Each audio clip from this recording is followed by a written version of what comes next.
Hey everybody, it's Raul Gonzalez. And I'm Oscar Ibieta. And this is Medicare Agent IQ. And the reason that we do this show is because we know that there's agents out there that might be struggling with in their Medicare journey. And of course, other agents, maybe they're just trying to keep motivated, stay on top of things, right? Which is always really cool. Sharpen the tools. Yep. And if you're listening right now, we are in AEP already. This show will be aired on the 18th. The 16th. 16th. Oh, no, the 18th. You're right. 18th. Yeah. On Wednesday, the 18th. And so what we're going to do something a little bit different today. And what it is kind of reaction videos plus how to apply to certain kind of YouTube shorts that we've seen out there where, you know, a big issue is a lot of times people who work in sales, maybe they're watching Medicare videos, but not watching sales videos, or they do and just not kind of really understanding how to apply it. So that's what we're going to do today. We're going to go through and none of the crazy ones, right? Like none of the ones. We're not looking at like the big thing is like, we're not looking to like kind of like negatively point out anything about maybe someone's style.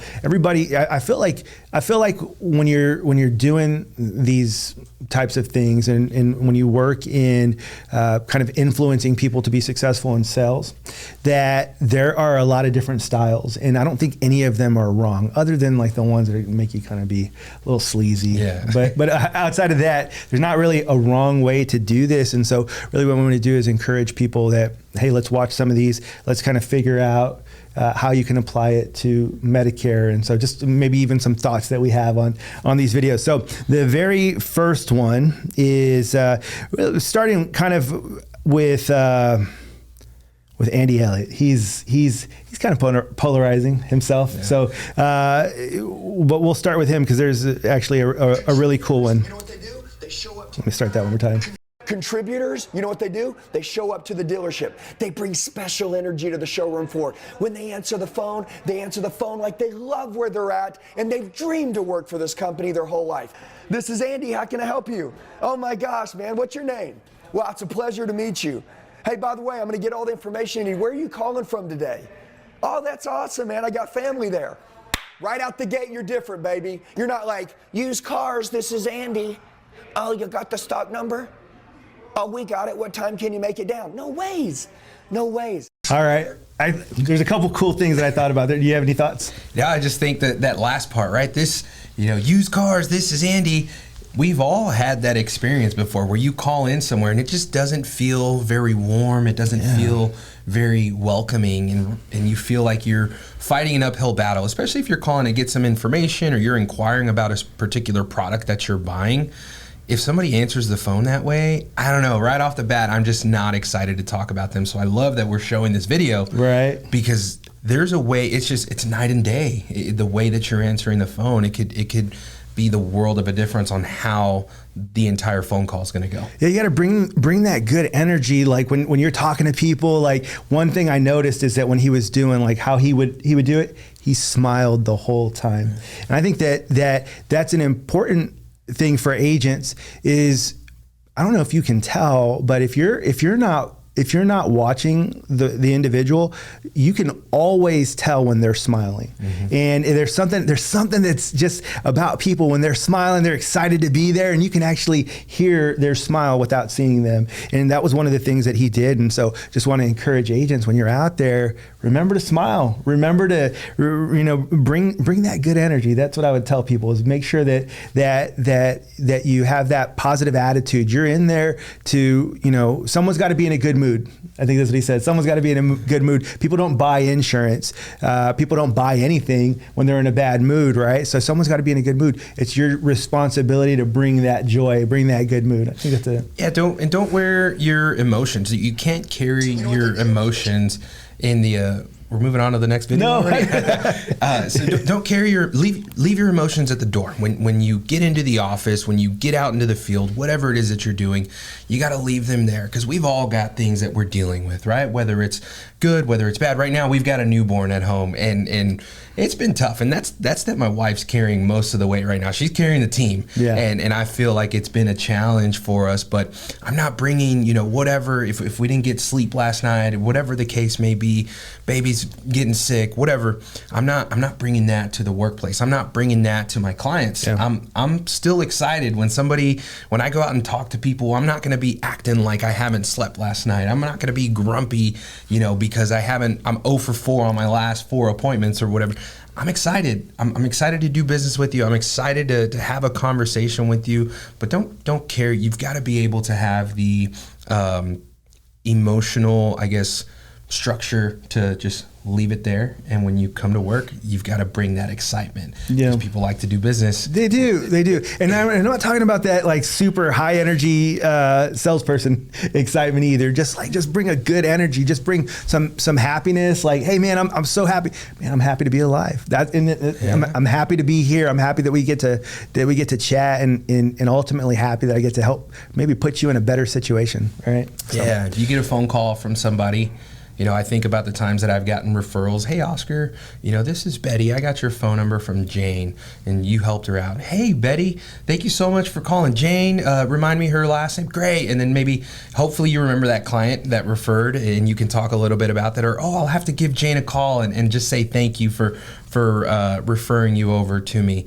Let's talk a little bit more. But you can tell that there's a smile. I'm wearing a smile when I'm receiving that phone call. It's not, maybe you're rushing to your next appointment or you're behind on the day. You answer the phone. Hey, this is Oscar. How can I help you? You don't want to be grumpy. You want to be excited when you take that phone call. And those who listen to this podcast and they don't watch it on YouTube or anything like that, hopefully you're getting that same energy from us, and hopefully you're walking into that appointment kind of riding a good wave of some good positive attitudes. So let's go on to the next one real quick. I think it's a really cool one. Let's say if you sold roofs, you would say, okay, we'll just have you authorize the agreement that gives our technicians permission to come out and actually install the roof to take care of all the leaks. So I'm including the benefit at the end of authorize the agreement. Get the words contract and sign out of there. Now, authorizing the agreement means the same thing, but it's far more of a neutral term in your process. So say authorize the agreement so that you can, and you repeat back the end benefit that they wanted, okay? Take out signed contract. You don't want to do that. Triggers sales resistance in a lot of people. So on that one, one of the takeaways for me was really just putting the benefit at the end of it.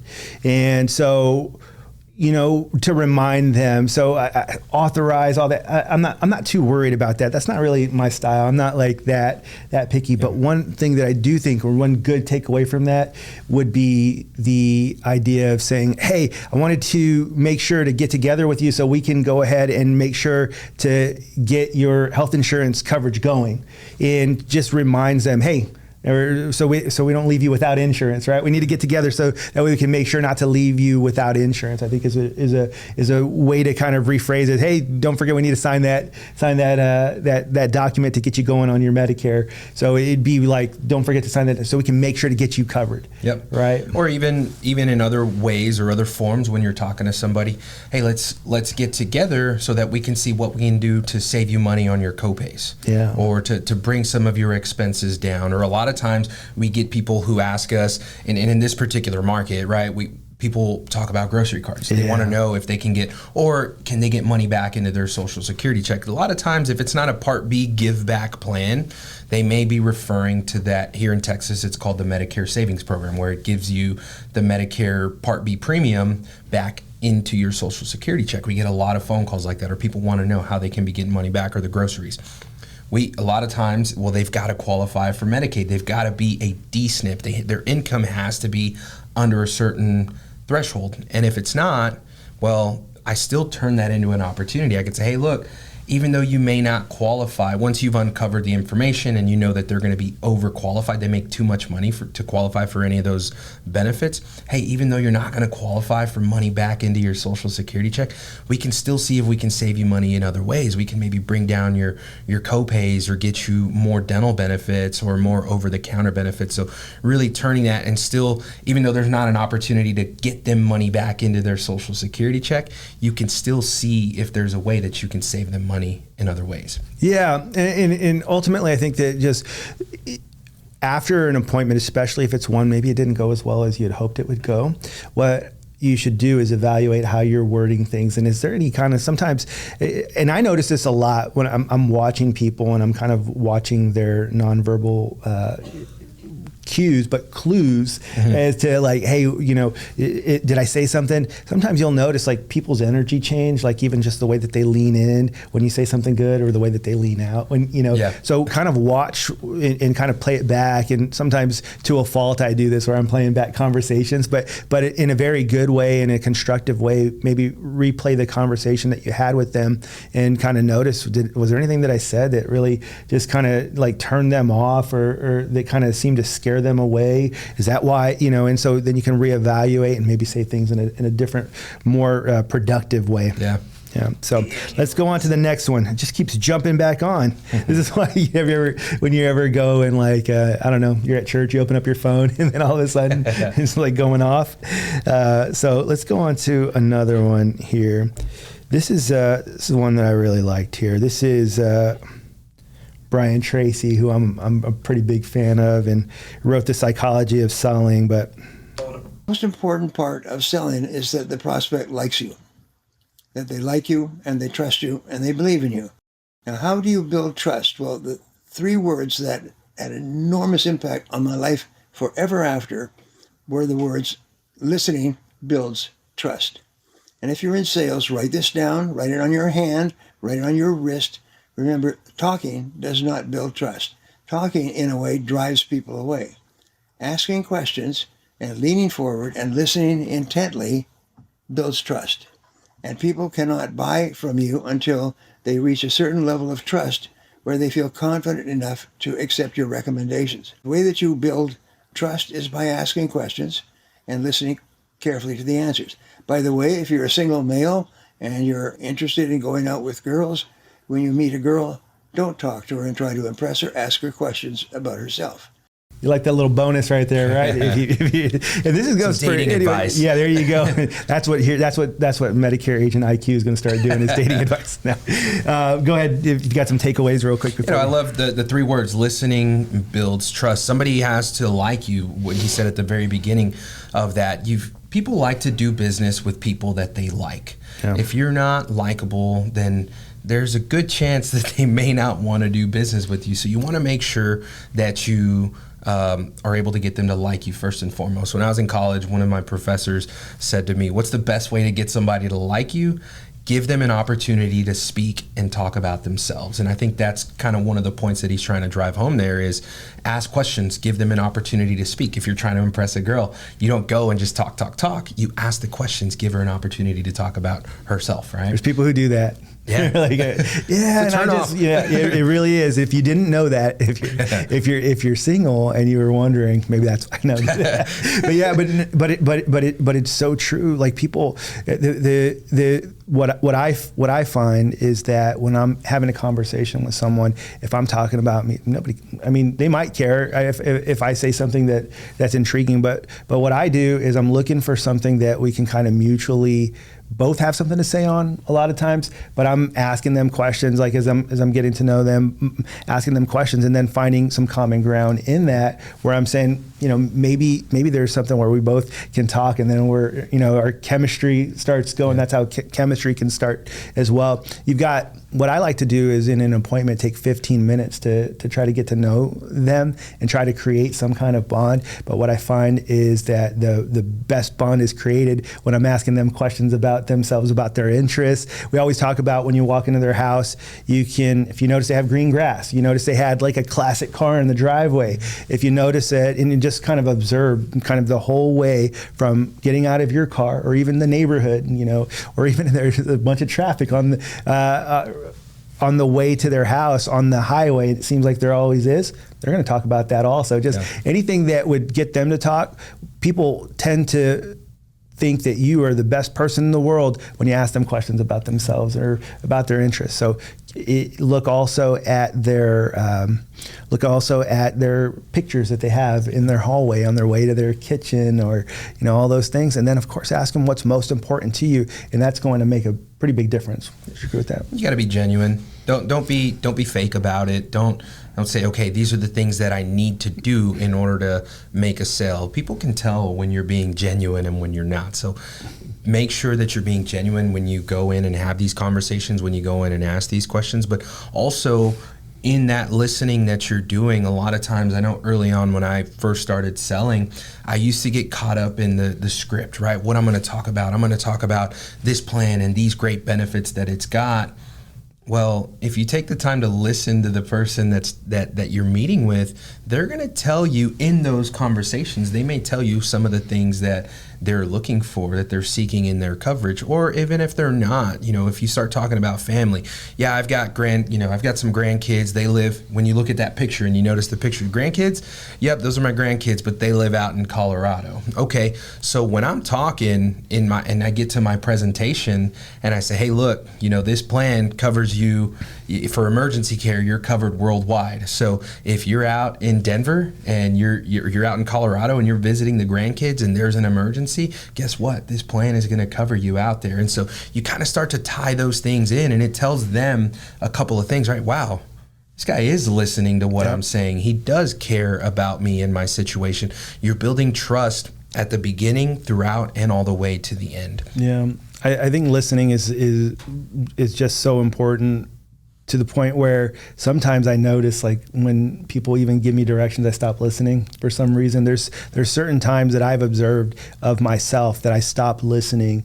And so if you notice that about yourself, you may need to make a conscious effort to redirect yourself back to listening to where you're at. So, hey, let's go on to the next one real quick. Hey, listen, when someone tells you that they already have insurance, don't take that at face value. They may not know what they have. They may not even have anything at all. And you can probably get them something better than they have, and you can always do a policy review. So what I want you to do, when someone tells you that they already have insurance, you're going to congratulate them. Hey, great job on getting that policy in place. I'm really glad you had something, and I'd be surprised if you didn't. All I'm going to do is get you some information on what else may be out there, so in the future, I can be a great point of reference for you or a family member. You continue on with your presentation, right? They give you that right in the beginning. They say they already have insurance. You continue with your presentation. You do a policy review. If they actually have something, you do a policy review. You try to get them to add coverage. Do not address I already have insurance in the beginning by asking them what they have. That is a big, big no-no. All right. There's some things I agree and disagree with here. Well, first of all, you do want to know what they have, because then you need to know how to position it against it. Now, that was, and so this is why it's important, and this is exactly why we're doing this. This was a final expense video, okay? And so in our business, it's very important to know what they have. So when he said congratulate them, maybe not my style either. I wouldn't congratulate, but maybe say, actually, that's a really good choice. Maybe that's what he meant, right? Pay them a compliment in some way. Yeah, but I would say it's you're asking them, you have insurance? Yeah, I'm on WellCare. Oh, that's a good plan. That's a real good plan. I've seen it. That's a good choice. A lot of people go with that decision, and then. What you don't want to say is, why did you choose WellCare? Yeah. Why do you have that plan? Because they may... What a terrible decision. Like, why would you do that? Because that's what makes people feel that way, You've right? offended them. Yeah. Right? You've insulted them by saying they made a bad decision. So don't do that. So maybe the word that I would use rather than congratulate would be affirm them in their decision, and just be, man, that's a good plan. You know what? I think that I might have an option that might be a little bit better for you, that could provide you a little bit more coverage for dental, and that type of thing. But man, that's a good option. And then let's go through a presentation. Absolutely, I agree with that. And at the end of every single one, like that should be the heart. Like, if I can't help you, then the idea or the hope is that I would be able to help a friend or family member that might have a need. Yeah, and also I think that's where product knowledge becomes so important, depending on the situation, depending on how much time. If you're working a retail event and someone walks by and you've got United Healthcare stuff and other companies, they come by and say, oh, I've got United Healthcare. That's a great plan. Did you know that there are a lot of changes coming, or did you know that they've got a couple of new plans coming into the market? If you know these things and you're prepared when you're out in the field, it's going to make you that much more dangerous, right? That much more valuable, because you're able to position yourself and have these conversations. But if you don't know what these plans look like, if you don't know the benefits, then you may struggle. Now, WellCare, that's a carrier here in this market, right? That doesn't sell a whole lot. So maybe you don't need to be an expert in all plans, but you just need to know a little bit about it, so that way you're able to have the conversation with them, and you can ultimately position yourself. So knowing these products, knowing the benefits. I probably want to know enough to position another plan against them. Like if I run into someone with WellCare, and we're just using them as an example, but if I run into someone, then I would be able to remember, like, oh, this plan has more dental than theirs. This plan gives you more coverage, or this plan gives you the personal emergency response system, and where the plan that you have doesn't, or the grocery card, or whatever it is that we know that would be sort of a trump card to the plan that they have. So absolutely want to, I mean, it's huge in Medicare. So in final expense, I don't sell final expense, so I don't know. Can't advise there. Yeah, I can't advise there. Maybe that's a good one. I personally always think that no matter what I'm selling, I want to, because again, what I'm trying to do is put them in a better position than they were in before. So I would probably want to know what they have, and I feel like that's an important thing to ask. But that's just, again, wasn't trying to attack anyone for their opinion. It's just not the way that I would do it. Yeah, and then one of the things that I liked is he said offer a free plan review, and I think that's a great strategy, because sometimes we get stuck in, oh, I've got this plan or I've got that plan, and you as an agent get stuck and you don't know what to say next. And so right now we're in the middle of AEP. It's open enrollment, and so these plans change from one year to the next. So just say, hey, look, I'm happy to go through and do a benefit review and sit down with you and talk about what's changing with your plan for next year. And so you can schedule that, and then in going and doing the benefit review, you can say, you can look at what's changing, and then you say, hey, look, there are some other options that are available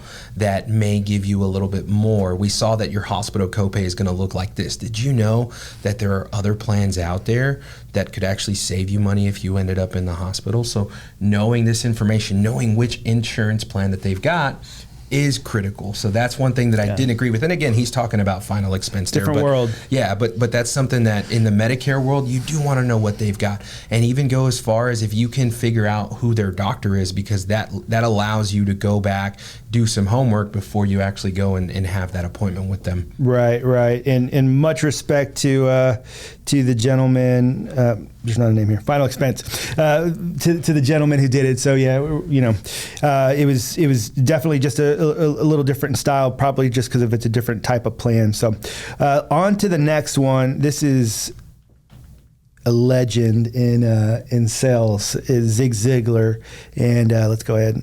Actually, you know what? Let's go back to the Andy Elliott one real quick before we do that. How to persuade your customers. You are going to do what's called the transfer of emotion. You are going to persuade them to feel the way you feel. No, if I'm a negative person, can I get you to feel positive? No. Do people buy in a good mood or a bad mood? Okay, so if I want you to buy something, do I need to get him in a good mood? Who's got to be in a good mood? Me. We kind of talked about that one already, right? Yeah, you just gotta have the right energy, and we've talked about it before. You just had an argument with your spouse and about the kids, and then you get in, you run into your next appointment, and you knock on that door, you sit down with them, and for some reason you can't seem to close. That's because you still got all that, all that energy. You need to go sit quietly in your car somewhere before you even go out there, clear all that stuff out of your head, and get your mind right before you go into that next appointment. Would you agree with that? Yeah, you want to be positive. You want to be in a good mood. Yeah. Like I said earlier, right? People like to do business with people that they like. Are you going to like somebody who's in a bad mood? Probably not. Probably so you not. want to make sure that you're in a good mood. Yeah, absolutely. All right, let's go on to the last one from the legend, Zig Ziglar, one of my favorites here. You see, you are what you are and where you are because of what's gone into your mind. You can change what you are, you can change where you are by changing what goes into your mind. 98% of the people in our Western civilization have a picture of themselves which is so narrow and so shallow that it literally bears no resemblance to the real person who is there. So many people have been told so many times what they cannot do that they have no idea what they can do. They have no idea what they want in life because they have no idea what is available to them. The picture they have of themselves will not permit themselves to see some of the magnificent things that are available. What you got? Man, there's so much to unpack there, and we just did a podcast about this last week. Yeah, that was pretty loaded. But man, like you said, people, they set limitations of where they can go in their own mind. And so as a sales leader, that's what we do here is we help people to be successful in sales. We encourage people to remove those limitations that you set for yourself.